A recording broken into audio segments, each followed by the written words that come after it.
দুটি সংখ্যার লসাগু 60 এবং গসাগু 3 হলে একটি সংখ্যা 15 হলে অপর সংখ্যাটি কত? জাস্ট আমরা লসাগু হচ্ছে এখানে 60 এবং গসাগু হচ্ছে 3, আমরা লসাগু এবং গসাগুকে উপরে দিয়ে দিব এবং যে সংখ্যাটি একটি সংখ্যা 15 দেওয়া আছে সেই সংখ্যাটি দিয়ে আমরা ভাগ করে দিব।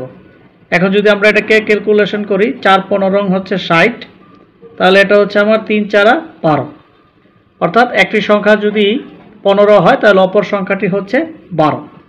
আমরা পরের যে অঙ্কটি দেখব, দুটি সংখ্যার অনুপাত 5:6 এবং তাদের গসাগু 4 হলে ছোট সংখ্যাটি কত? প্রথম সংখ্যাটি হচ্ছে আমার 5 ইন্টু গসাগু হচ্ছে 4, গুণ করে দেব 4 5 20। দ্বিতীয় সংখ্যাটি হচ্ছে আমার 6 ইন্টু গসাগু হচ্ছে 4, 4 6 24। এখানে আমাকে বলেছে ছোট সংখ্যাটি কত, তাহলে আমরা খুব সহজে পেয়ে গেলাম ছোট সংখ্যাটি হচ্ছে 20।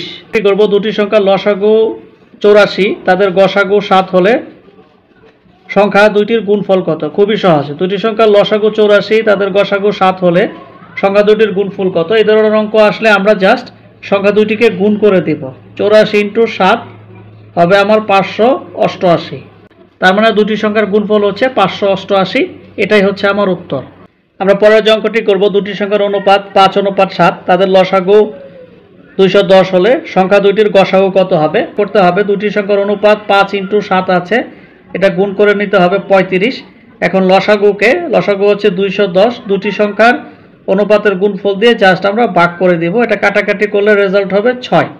দ্যাট মিন্স সংখ্যা দুটির গসাগু কত? সংখ্যা দুটির গসাগু হবে 6।